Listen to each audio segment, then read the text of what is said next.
নমস্কার, একেবি প্রাইম নিউজে আপনারা স্বাগত। আমি সুমিতা আপনাদের সঙ্গে চলে যাচ্ছি বিস্তারিত সংবাদে।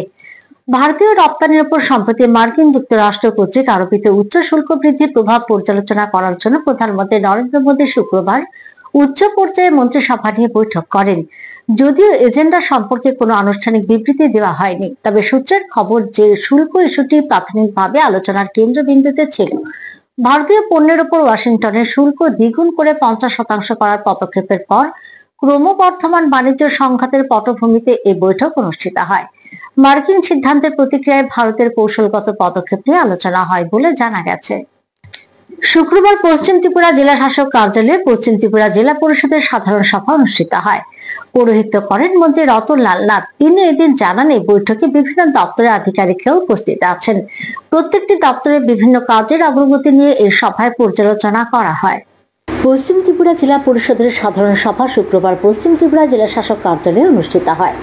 উক্ত সভার পৌরোহিত্য করেন মন্ত্রী রতনলাল নাথ। তাছাড়া উপস্থিত ছিলেন বিধায়িকা মীনা রানী সরকার ও স্বপ্না দেববর্মা, পশ্চিম ত্রিপুরা জেলা শাসক ডক্টর বিশাল কুমার, জেলা পরিষদের সম্মানিত সদস্যগণ, পঞ্চায়েত সমিতির মাননীয় চেয়ারম্যানগণ, বিভিন্ন ব্লকের ব্লক আধিকারিকগণ এবং পশ্চিম ত্রিপুরা জেলা পরিষদের সংশ্লিষ্ট বিভিন্ন লাইন দপ্তরের আধিকারিকগণ। প্রতি 3 মাস পরপরই জেলা পরিষদের কাজের অগ্রগতি নিয়ে পর্যালোচনা সভা অনুষ্ঠিত হয়। জেলা পরিষদ গঠিত হওয়ার পর দ্বিতীয় সভা অনুষ্ঠিত হয় শুক্রবার। সভার শুরুতে সভার সভাপতি তথা পশ্চিম ত্রিপুরা জেলা পরিষদের ভারপ্রাপ্ত সভাধিপতি বিশ্বজিৎ শীল সভায় উপস্থিত সকলকে স্বাগত জানিয়ে সভার কার্য বিবরণী শুরু করেন এবং আলোচনা ক্রমে নিম্নলিখিত সিদ্ধান্তগুলি সর্বসম্মতিক্রমে গৃহীত হয়। জানা যায়, সভার শুরুতে ডিস্ট্রিক্ট পঞ্চায়েত ডেভেলপমেন্ট প্ল্যান 2025-26 নিয়ে বিস্তারিত আলোচনা করা হয় এবং বিডিও পামুটিয়া, মোহনপুর, জিরানিয়া, ওল্ড আগরতলা, ডুকলি আরডি ব্লককে বলা হয় আগামী 2-3 দিনের মধ্যে জেলা পরিষদের জন্য প্ল্যান তৈরি করে প্রেরণ করার জন্য। প্রত্যেক ব্লকের বিডিওদের বলা হয় এই মাসের মধ্যে ব্লকের জেনারেল বডি মিটিং করার জন্য এবং ব্লকের আধিকারিকরা যাতে কার্যকরী পদক্ষেপ গ্রহণ করে। পাশাপাশি পশ্চিম জেলার অন্তর্গত সমস্ত লাইন ডিপার্টমেন্টের কাজকর্মের অগ্রগতি পর্যালোচনা করা হয়। জানা যায়, এই বৈঠকে বলা হয় এই লাইন ডিপার্টমেন্টের দায়িত্বপ্রাপ্ত আধিকারিকরা যাতে তাদের বার্ষিক অ্যাকশন প্ল্যান তৈরি করার পূর্বে স্ব পঞ্চায়েত সমিতির সাথে অবশ্যই যোগাযোগ করে এবং পঞ্চায়েত সমিতির সম্মতি নিয়ে এরপর জেলা পরিষদের চূড়ান্ত সম্মতি নিয়ে তাদের ঊর্ধ্বতন কর্তৃপক্ষের নিকট প্রেরণ করে। পশ্চিম ত্রিপুরা জেলা পরিষদের অর্থায়নে যে সকল প্রকল্পগুলি বিভিন্ন দপ্তরের মাধ্যমে বাস্তবায়িত হয়েছে অথবা হচ্ছে, সেই সকল কাজের পেন্ডিং ইউসিগুলি অতি সত্বর জেলা পরিষদে প্রেরণ করার জন্য সভা থেকে দপ্তর আধিকারিকদের বলা হয়। পরবর্তীতে বিভিন্ন বিষয় নিয়ে আলোচনা শেষে মন্ত্রী রতনলাল নাথ ওনার বক্তব্য পেশ করেন। এদিন তিনি সংবাদ মাধ্যমে এ সম্পর্কে অবগত করেন। তিনি জানান, এই বৈঠকে বিভিন্ন দপ্তরের আধিকারিকরাও উপস্থিত আছেন। প্রত্যেকটি দপ্তরে বিভিন্ন কাজের অগ্রগতি নিয়ে এই সভায় পর্যালোচনা করা হয়। Bureau report, AKB TV.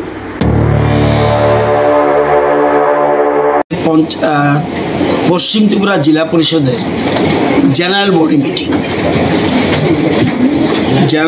Body মিটিংয়ে সাধারণত জেলা পরিষদের চেয়ারম্যান প্রিসাইড করে এবং জেলা পরিষদ যারা সদস্য, জেলা পরিষদ সদস্য যারা তারা পার্টিসিপেট করে এবং পঞ্চায়েত সমিতির চেয়ারম্যানদের ইনভাইট করা হয়, এমএলএদেরও ইনভাইট করা হয়। তো এটি হলো জেনারেল বডি মিটিং। এই কারণে বিভিন্ন ডিপার্টমেন্ট গত যে মিটিং হয়েছে, এই মিটিংয়ের পরে কি কি ডেভেলপ হয়েছে ওই কাজগুলির রিভিউ করে তারা। যেমন আজকে agriculture, horticulture, PWD, power department, health, education, youth affairs and sports, social education, বিভিন্ন রকম ডিপার্টমেন্টের রাখা হয়েছে। ওই ডিপার্টমেন্টের অফিসাররাও আসছে এখানে। শুধুমাত্র শুধু জেলা পরিষদের সদস্য বা এমএলএরা নয়, এখানে ডিপার্টমেন্টাল অফিসাররা রয়েছে যে ডিপার্টমেন্টের কাজ কতটুকু এগিয়েছে। বিশ্ব উষ্ণায়ন রোধ করতে হলে বৃক্ষরোপণই একমাত্র রাস্তা। এর যথার্থতা বিশ্বের সাথে ভারতবাসীও বুঝতে পারছে। চলছে বৃক্ষরোপণের মাস, চলছে বৃক্ষরোপণ কর্মসূচি।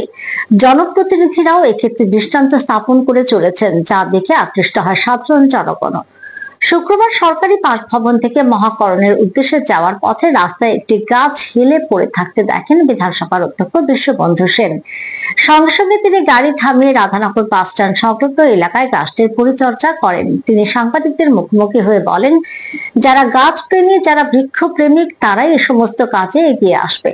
পাশাপাশি তিনি আগামী প্রজন্মের জন্য বিশ্বকে বাঁচিয়ে রাখতে হলে একটি গাছ কাটলে 10টি গাছ লাগানোর পরামর্শ দেন। পাশাপাশি প্রধানমন্ত্রীর এক পের মা কি নাম কর্মসূচিতে এগিয়ে এসে অংশগ্রহণের জন্য আহ্বান করেন তিনি। কারণ নজরে পড়েনি, নজরে পড়লে নিশ্চয়ই করতো। সহৃদয় ব্যক্তি, বৃক্ষপ্রেমী ব্যক্তি সবসময় আছে, হয়তো নজরে পড়েনি। আমার নজরে পড়লো, আমি এটা ঠিক করার চেষ্টা করলাম। এবং সবাই করলে আমরা যে বৃক্ষহীন অবস্থায় চলে যাচ্ছি, নিশ্চয় হবে না। সকলে সচেতন হোক। আমি ধর্মনগরের মানুষ, ধর্মনগরে আমরা একটা বিশাল সচেতনতা করে তুলেছি। এটা হচ্ছে বার্তা, এক পের মাকে নাম পর সবাই যদি এগিয়ে আসে নিজের মার নামে, যিনি জীবিত থাকুক, যিনি পৃথিবীতে না থাকুক, তাহলে বৃক্ষে ছয়লাভ হয়ে যাবে সারা আমাদের ভারতবর্ষ। আর ধর্মনগর নিচে ছোট্ট একটি বিজ্ঞাপন বিরতির সঙ্গে থাকুন। সতর্ক হন, আপনি কি ফ্ল্যাট বা প্লট কিনেছেন অথবা কেনার পরিকল্পনা করছেন? তাহলে আগে নিশ্চিত হয়ে নিন প্রকল্পটি Tripura real estate regulatory authority অর্থাৎ টি-রেরা রেজিস্ট্রেশন আছে কিনা। এখনো পর্যন্ত টি-রেরা 203টি রিয়েল এস্টেট প্রকল্পের রেজিস্ট্রেশন দিয়েছে। বিগত কয়েক বছরে 33 জন রিয়েল এস্টেটের গ্রাহক প্রতারিত হওয়ার পর টি-রেরা অফিসে অভিযোগ নথিভুক্ত করেন, যার মধ্যে 31টি মামলায় সুষ্ঠু নিষ্পত্তি করেছে টি-রেরা। বিস্তারিত জানতে যোগাযোগ করুন। North east institute of nursing science Tripura রাজ্যে বিশ্বমানের পরিকাঠামোর সাথে ডিজিটাল ক্লাসরুম, নিজস্ব হসপিটাল ও দক্ষ ফ্যাকাল্টির দ্বারা BSc nursing, GNM nursing, ANM nursing course পরিচালিত করছে। রয়েছে ভারত সরকার ও ত্রিপুরা সরকারের নার্সিং কাউন্সিলিং এর বিশেষ অনুমোদন। এছাড়াও ইন ক্যাম্পাস রয়েছে উন্নত মানের hostel facility, laboratory, library, indoor sports zone, ওয়াইফাইয়ের সুবিধা। ছাত্রছাত্রীদের জন্য রয়েছে বাসের ফ্যাসিলিটি। তাই নার্সিং পড়তে এখন আর বহির্রাজ্যে নয়, নিজের রাজ্যে 100% প্লেসমেন্ট অ্যাসিস্ট্যান্সের সাথে নার্সিং পড়ার স্বপ্ন পূরণ করুন।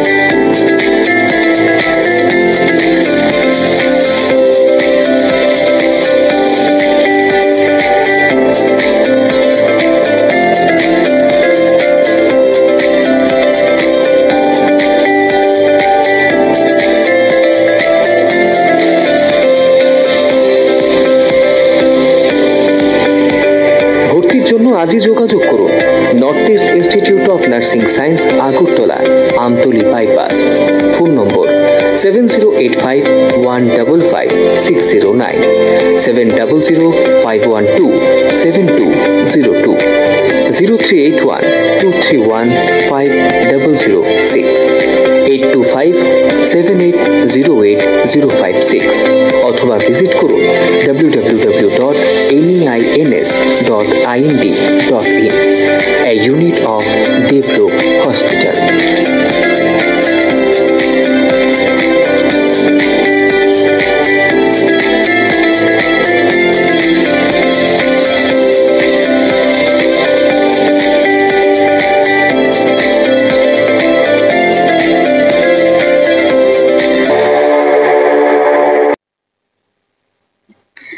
বিরতির পর সবাইকে স্বাগত। চলে যাচ্ছে পরের খবরে।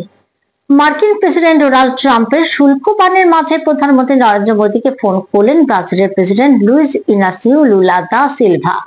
প্রায় 1 ঘন্টা কথা হয় দুই রাষ্ট্রনেতার মধ্যে। আলোচনার মূল বিষয় ছিল ট্রাম্পের জোর করে চাপিয়ে দেওয়া শুল্ক। এখনো পর্যন্ত মার্কিন প্রেসিডেন্ট ডোনাল্ড ট্রাম্প যে দেশের উপরে শুল্ক বা ট্যারিফ বসিয়েছেন, তার মধ্যে সর্বোচ্চ ট্যারিফ ভারত ও ব্রাজিলের উপরেই। ভারতের উপরে যেমন তার রাগ রাশিয়া থেকে তেল কেনার জন্য, তেমনি আবার ব্রাজিলের সাথে পূর্বতন প্রেসিডেন্ট জয়েস বোলসোনারোকে ফিরিয়ে আনতে শুল্কের খাড়া বসিয়েছেন ট্রাম্প। এই পরিস্থিতিতে ব্রাজিলের প্রেসিডেন্ট সাফ জানিয়েছিলেন ফোন করতে হলে তিনি ট্রাম্পকে নন, ভারতের প্রধানমন্ত্রী নরেন্দ্র মোদীকে ফোন করবেন। যেমন বললেন তেমনই কাজ করলেন। বৃহস্পতিবারই তিনি নরেন্দ্র মোদীকে ফোন করেন এবং 1 ঘন্টা কথা বললেন। জানা গেছে ব্রিক্সের প্রসঙ্গ উঠে আসে তাদের আলোচনায়। নয়া আয়কর বিল 2025 লোকসভা থেকে প্রত্যাহার করে নিল কেন্দ্র সরকার। 1961 সালের পুরনো আয়কর আইন বদলে তা আরো সহজ করে তুলতে আনা হচ্ছিল এই বিলটি। তবে বিরোধীদের আপত্তিকর জেরে সিদ্ধান্ত বদল করল সরকার। বিলে বেশ কিছু বদল ঘটিয়ে আগামী 11 আগস্ট নতুন করে লোকসভা পেশ হওয়ার কথা ছিল বিলটি। চলতি বছরের ফেব্রুয়ারি মাসে লোকসভায় পেশ হয়েছিল বিলটি। তবে শুরু থেকে এই বিলের কিছু অংশ নিয়ে আপত্তি জানানো হয় বিরোধীদের তরফে। সংসদ ওয়াকআউট করে বিরোধীরা। কংগ্রেস সাংসদ মনীষ তিওয়ারি আর এসপি সাংসদ এন.কে. প্রেমচন্দন জানান, নতুন এই বিল পুরনো বিলের তুলনায় আরো বেশি জটিল। আবারও কর্মীদের সাম্মানিক বাড়ানোর সিদ্ধান্ত নিল জাতীয় নির্বাচন কমিশন। এর আগে বিহারে বিশেষ ও নিবিড় পরিমার্জনের সঙ্গে যুক্ত বুথ লেভেল অফিসার বা বিএলওদের বার্ষিক সাম্মানিক দ্বিগুণ করার সিদ্ধান্ত নেয় কমিশন। এবার সেই বিএলওদের পাশাপাশি অন্যান্য কর্মীদের সাম্মানিক বৃদ্ধির সিদ্ধান্ত নিয়েছে তারা। তবে এবারের পদক্ষেপ যে শুধুই ইন্টেনসিভ রিভিশনের উপর ভিত্তি করে এমনটা নয়। শুক্রবার এই বিষয়ে কমিশন জানিয়েছে, নির্বাচন এবং সেই সংক্রান্ত কাজের সঙ্গে যুক্ত কমিশনের কর্মীদের সাম্মানিক বাড়ানোর সিদ্ধান্ত নিয়েছে। নির্বাচনের সময় মাসের পর মাস, ঘন্টার পর ঘন্টা জনস্বার্থে কর্মীদের নির্বাচনের দায়িত্ব পালন করতে হয়, সে কথা মাথায় রেখে এই সাম্মানিক বৃদ্ধি। কমিশনের জারি করা বিজ্ঞপ্তি অনুযায়ী presiding officer, polling officer, counting personnel, micro observer ও অন্যান্য নির্বাচনের সঙ্গে যুক্ত কর্মীদের সাম্মানিক বৃদ্ধি করা হয়েছে। শুক্রবার সিপিআইএম এর তরফে এক প্রতিবাদ মিছিল রাজ্যের বিভিন্ন জায়গায় অনুষ্ঠিত হয়। আগরতলায় এদিন প্রতিবাদ মিছিলটি মেলার মাঠ ভানুঘর স্মৃতি ভবনের সামনে থেকে শুরু হয়ে আগরতলা শহর পরিক্রমা করে। এই মিছিলে পা মেলান রাজ্যের প্রাক্তন মুখ্যমন্ত্রী মানিক সরকার, সিপিআইএম রাজ্য সম্পাদক জিতেন্দ্র চৌধুরী সহ দলের বিভিন্ন নেতৃত্ব ও কর্মীরা। এই সম্পর্কে সিপিআইএম রাজ্য সম্পাদক জিতেন্দ্র চৌধুরী এদিন জানান যে এসআইটি নিয়ে বিহারে ইতিমধ্যে 65 লক্ষ ভোটারের নাম বাদ পড়েছে। পরবর্তী সময়ে যে রাজ্যে নির্বাচন হবে সেখানে নির্বাচন কমিশন এসআইটি করবে। এই প্রসঙ্গে এদিন তিনি বিজেপিকে নিশানা করেন এবং জানান এর জন্যই সর্বভারতীয় কর্মসূচির অঙ্গ হিসেবে তাদের এই কর্মসূচি।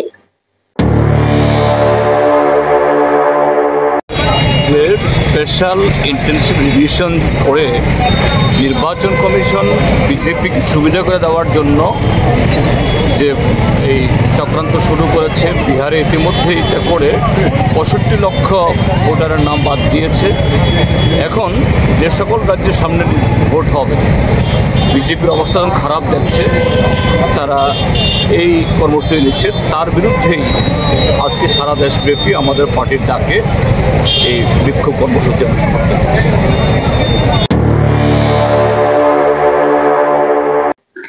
দেশব্যাপী বিশেষ মধ্যস্থতা অভিযানের প্রচারে শুক্রবার আগরতলায় সচেতনতামূলক র্যালিতে অংশ নেন আদালতে কর্মরত বিচারকরা। পশ্চিম জেলা আইনসভা কর্তৃপক্ষের উদ্যোগে এই র্যালি আগরতলা আদালত চত্বর থেকে শুরু হয়ে শহরের বিভিন্ন রাস্তা পরিক্রমা করে।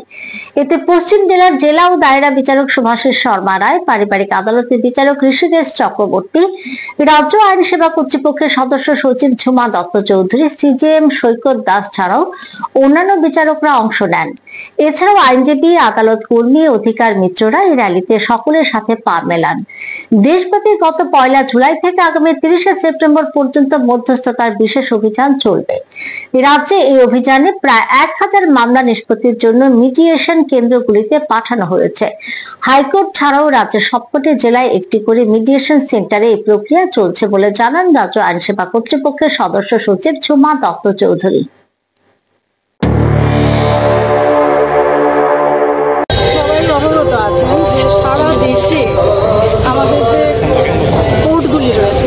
প্রচুর মামলা দীর্ঘদিন ধরে জমা আছে, পেন্ডেন্সি দিনে দিনে বাড়ছে।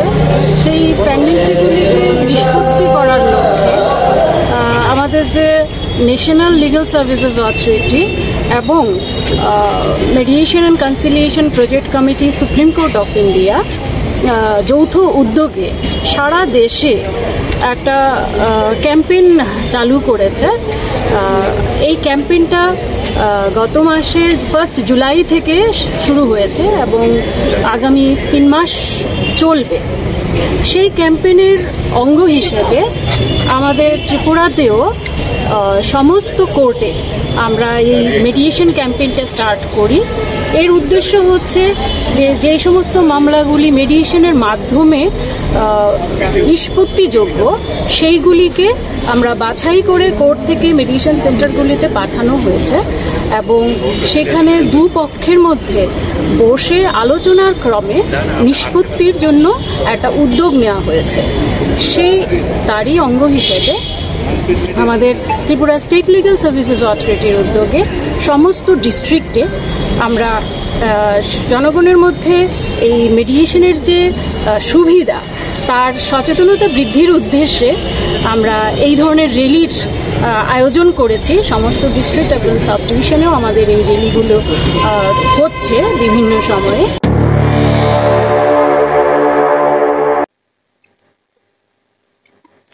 শুক্রবার প্রদেশ বিজেপির সহ সভানেত্রী পাপিয়া দত্তের জন্মদিন উপলক্ষে 6 আগরতলা যুব মোর্চার তরফে জিবি ব্লাড ব্যাংকে এক রক্তদান শিবিরের আয়োজন করা হয়। শিবিরে এদিন প্রায় 64 জন রক্তদাতা রক্তদান করেন বলে জানা গেছে।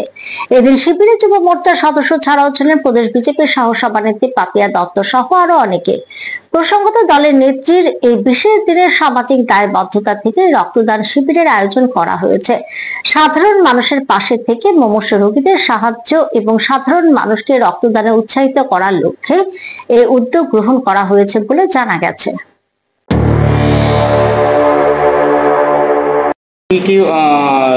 আজকে প্রোগ্রামটা কি নিয়ে এসেছিল?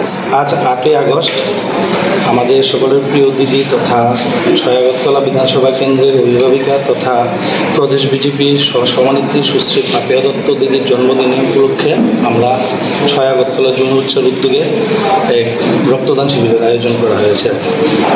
তার পাশাপাশি আপনারা অবগত আছেন যে সারা বছরই 6 আগরতলা যুব মোর্চা বিভিন্ন সমাজসেবামূলক কাজের সাথে যুক্ত থাকে।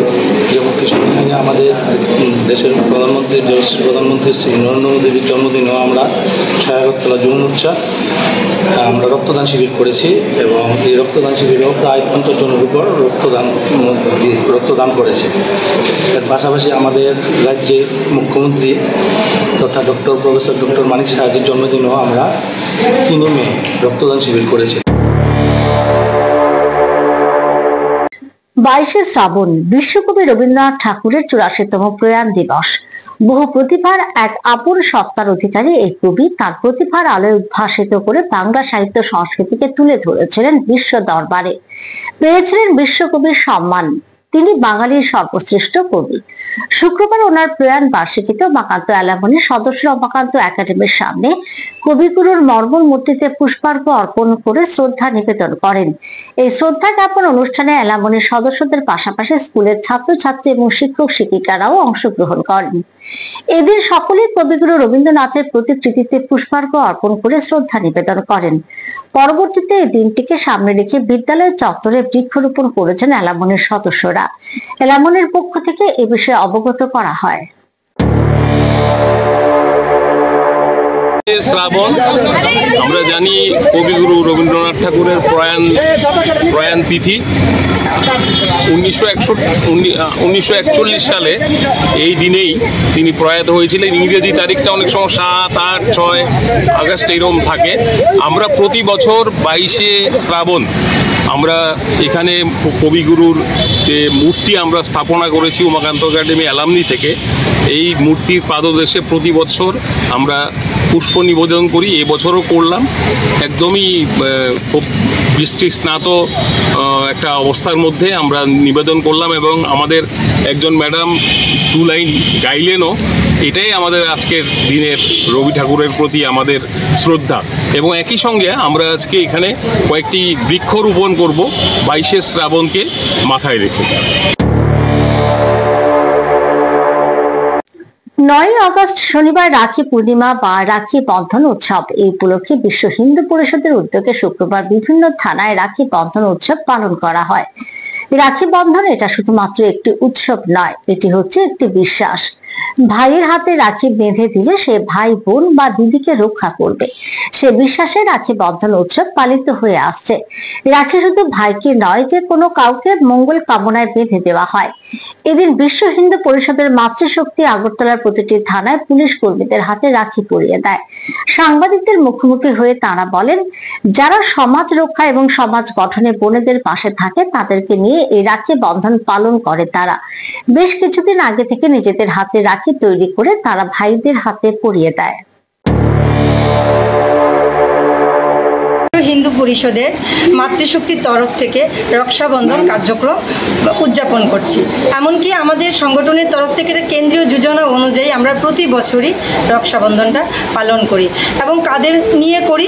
আমাদের সমাজে যারা সমাজ রক্ষায় এবং সমাজ গঠনে যাদের আমাদের পাশে বোনদের পাশে সর্বতভাবে আছেন তাদেরকে নিয়ে, সমাজের মান্যগণ্য সবাইকে নিয়ে, আমার সমাজের সবাইকে নিয়ে, এই পরিবেশে যারা আমাদের সাথে থাকেন সবাইকে নিয়ে আমরা রক্ষাবন্ধন কার্যক্রমটা পালন করি।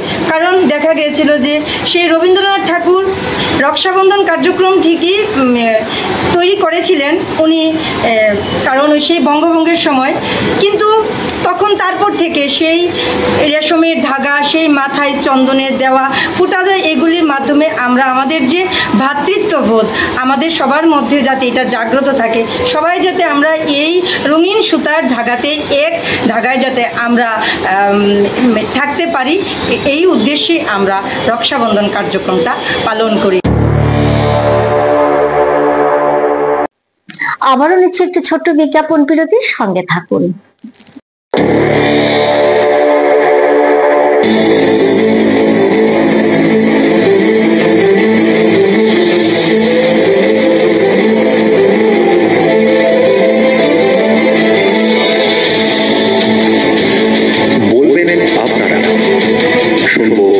শোনাবো আমরা। চোখ রাখো একিবি টিভির পর্দায়।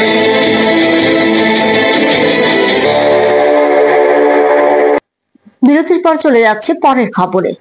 বর্তমানে আবর্জনার দুর্গন্ধে দুর্বিষহ হয়ে উঠেছে সাধারণ জনজীবন। দীর্ঘদিন ধরে সমস্যায় জর্জরিত ওয়ার্ডবাসীরা। এই ঘটনা আগরতলা পুর নিগমের দক্ষিণ জোনের 48 নম্বর ওয়ার্ড এলাকায়। আবর্জনা স্তূপের দুর্গন্ধে থাকতে পারছে না এলাকাবাসী সহ পথ চলতি মানুষ। এ ব্যাপারে ওয়ার্ড কাউন্সিলরের ভূমিকায় ক্ষোভ উগরে দেন স্থানীয়রা। এ বিষয়ে স্থানীয় এক বাসিন্দা জানান, দীর্ঘদিন ধরে এই সমস্যা চলছে। ব্যক্তিগতভাবে বেশ কয়েকবার পুর নিগমে গিয়ে বিষয়টি জানিয়েছেন, স্থানীয় কাউন্সিলরকেও জানিয়েছেন। এরপর একবার ঊর্ধ্বতন এক আধিকারিক এসে পরিদর্শন করে গেছেন। তিনি উপযুক্ত ব্যবস্থা গ্রহণের আশ্বাস দিলেও কাজের কাজ কিছুই হয়নি বলে অভিযোগ করেন ওই এলাকাবাসী। প্রতিদিন এই ডাস্টবিন পরিষ্কার হয় না বলে আরো অভিযোগ।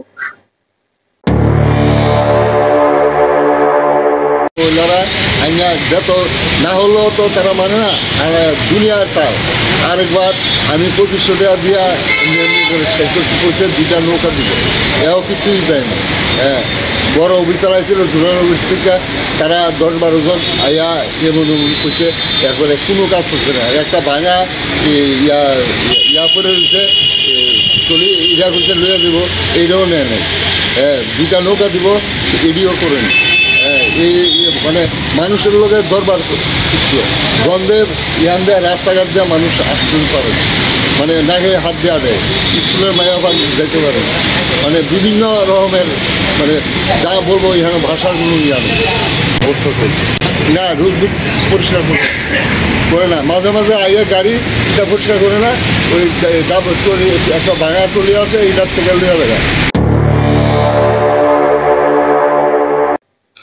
অবৈধভাবে রোহিঙ্গা পাচারে বাধা দেওয়ায় বাড়ি ছাড়া হলো এক অসহায় দম্পতি। রোহিঙ্গা পাচারকারীদের বিরুদ্ধে ব্যবস্থা নেয় না মধুপুর থানার পুলিশ, এমনটাই অভিযোগ। অবশেষে নিরাপত্তার তাগিদে শুক্রবার বিশালপুর মহকুমা পুলিশ আধিকারিকের দ্বারস্থ হলেন কমলাসাগর বিধানসভার কোয়াঢেপার বাসিন্দা কাজল শীল ও তার স্ত্রী। এদের সংবাদ মাধ্যমের মুখোমুখি হয়ে কাজল শীলের স্ত্রী জানান, তাদের পাড়ার মিটন শীল ও টুটন শীল নামে 2 ব্যক্তি রোহিঙ্গাদের এনে বাড়ির পাশে মোড়ায় রাখছেন। তখন তারা রোহিঙ্গা পাচারকারীদের বাধা দেওয়ায় তাদেরকে প্রাণে মারার চেষ্টা করে। আজ 3 দিন ধরে তারা বাড়ি ছাড়া। এর আগেও আমার 2 দেবর ও ভাসুর তাদের ভয়ে বাড়ি ছাড়া হয়েছে। এখন এক ভাসুরও তাদের ভয়ে বাড়ি ছেড়ে যাওয়ার অবস্থায়।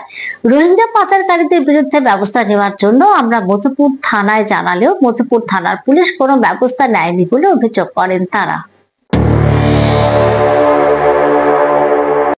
মোরার ভিতরে আইনা আমরা ডিস্টার্ব করার পরে আমার আরো 2টা বাসুর আসলো, হেরার অত্যাচারে বাড়ি ছাড়া হয়েছে।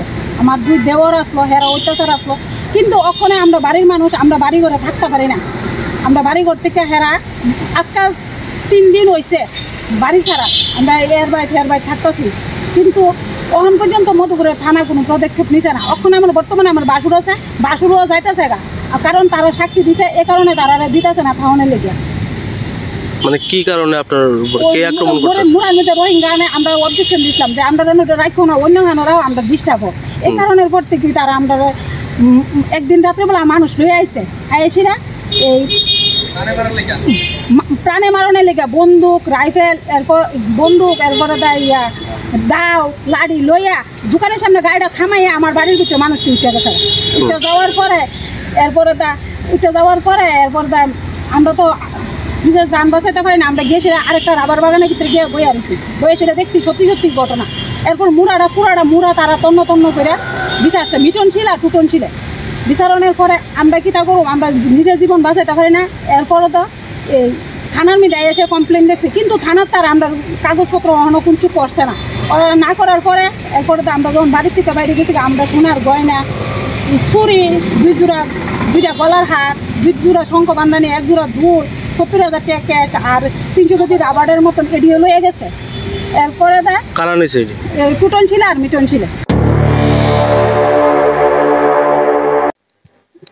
তেলিয়ামুড়া থানার অন্তর্গত হাওয়াই বাড়ি নাকা পয়েন্টে এক পুলিশ কনস্টেবলের বিরুদ্ধে তোল্লাবাজি সহ অবৈধভাবে হয়রানির অভিযোগ তুলল একাংশ যান চালক সহ বিভিন্ন প্রান্ত থেকে আগত সবজি ক্রেতারা। ঘটনা শুক্রবার সকালে। এর প্রতিবাদে রাজ্যের বিভিন্ন প্রান্ত থেকে আগত ক্রেতা ও গাড়ি চালকরা সম্মিলিতভাবে বিক্ষোভ প্রদর্শন করে ও পথ অবরোধে সামিল হন। এবার তেলিয়ামুড়া থানার অন্তর্গত হাওয়াই বাড়ির নাকা পয়েন্টে এক পুলিশ কনস্টেবলের বিরুদ্ধে তোল্লাবাজি সহ অবৈধভাবে হয়রানির অভিযোগ উঠেছে। এই অভিযোগ তুলেছেন একাংশ যান চালক সহ বিভিন্ন প্রান্ত থেকে আগত সবজি ক্রেতারা। এই ঘটনার জের ধরে শুক্রবার সকালে রাজ্যের বিভিন্ন প্রান্ত থেকে আগত ক্রেতা ও গাড়ি চালকরা একত্র হয়ে পথ অবরোধে সামিল হন ও বিক্ষোভ দেখান। ক্রেতা এবং গাড়ি চালকদের অভিযোগ মূলে জানা গেছে, এদিন নাকা পয়েন্টে ডিউটিরত অবস্থায় তেলিয়ামুড়া থানার কনস্টেবল বিশ্বজিৎ মালাকার অবৈধভাবে ওভারলোডের নামে জরিমানা আদায় করার প্রয়াস করছিলেন। একটি সময় বিশ্বজিৎ মালাকার নাকি দাবি করেন আইনগত জরিমানা না দিলেও ওনাকে 100, 200 বা 300 টাকা করে প্রণামী দিতে হবে। একই ফরমান শোনার পর সম্মিলিতভাবে রাজ্যের বিভিন্ন প্রান্ত থেকে আগত ক্রেতা এবং যান চালকরা ক্ষুব্ধ হয়ে ক্ষোভের বহিঃপ্রকাশ হিসেবে একটা সময় অসম আগরতলা জাতীয় সড়ক অবরোধ করে প্রতিবাদ করতে থাকেন। এদিকে ঘটনার খবর পেয়ে তেলিয়ামুড়া মহকুমা পুলিশ আধিকারিক পান্নালাল সেন ও তেলিয়ামুড়া থানার ওসি জয়ন্ত কুমার দে ঘটনাস্থলে ছুটে যান এবং বিক্ষোভকারীদের সাথে কথা বলে পরিস্থিতি নিয়ন্ত্রণ করেন। এ ব্যাপারে বিভিন্ন সবজি ক্রেতাদের বক্তব্য হলো, প্রায় সময় ওই হাওয়াই বাড়ি নাকা পয়েন্ট দিয়ে যখন তারা বিভিন্ন পণ্য নিয়ে আসা যাওয়া করেন, তখন একটা অংশের পুলিশ কর্মীরা অবৈধভাবে তাদের কাছ থেকে তোল্লা আদায় করার প্রয়াস করেন এবং জরিমানার নামে অহেতুক আইনের ভয় দেখিয়ে হয়রানি করেন।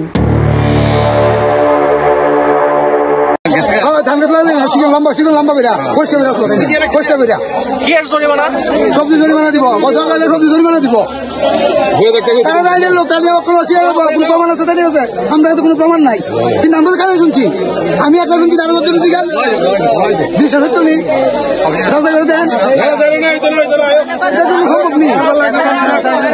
আমরা যাইতে দিই কোম্পানির বডি এতটুকু কোম্পানির বডি গাড়ি করে দেবো। আমরা গাড়িতে কিনে আনছি, ইনস্ট্রুমেন্ট আছে আমরা গাড়ির। কে দিব আমরা ইনস্ট্রুমেন্ট? কে দিব আমরা? কাগজপত্র করে আনছি না গাড়ির, সম্পূর্ণ কাগজপত্র আছে। আমরা কাগজপত্র যদি বেল থাকে আমরা 100 বার জরিমানা করেন, আমরা মাথা হইতে নেব। ওভারলোড ডালা খুলে মাল আনছি, ফাইন করেন, আমরা ফাইন দিতে নেব। আমি নিজে ফাইন দিতেছি, আমার গাড়ি ফাইন দিতেছি।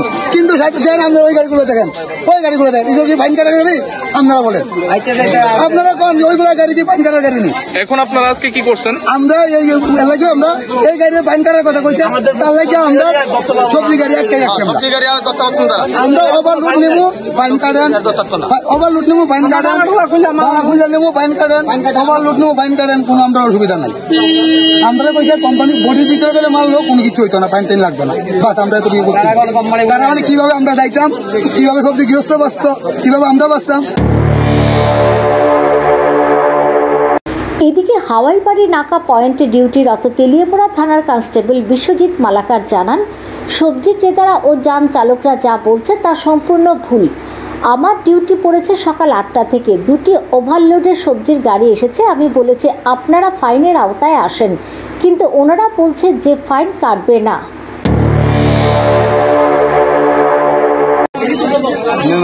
এটা সম্পূর্ণ ভুল। আজকে সকালে আমি আমার ডিউটি করেছি ফার্স্ট টাইম 8টা থেকে 9টার দিকে 2টো ওভারলোডের সবজির গাড়ি এসেছে। আমি বলি যে আপনারা ফাইনের আওতায় আসেন, আপনারা ফাইন কাটতে। ওরা বলছে না, ফাইন কাটবেই না। না, ওনাদের বক্তব্য যদি ফাইন কাটার হয় ফাইন কাটবে, কিন্তু আপনারা কি বলছেন 100 টাকা 300 টাকা করে আপনাকে দিতে হবে?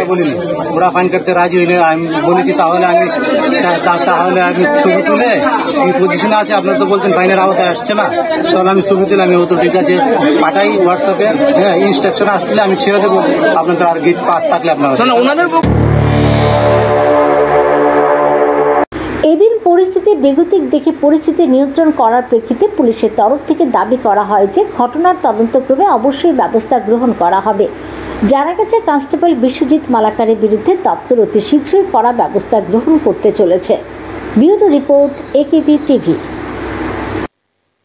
এখনকার মতো সংবাদ এই পর্যন্ত। পরবর্তী আপডেটস দেখার জন্য চোখ রাখুন শুধুমাত্র একেবি টিভির পর্দায়। নমস্কার।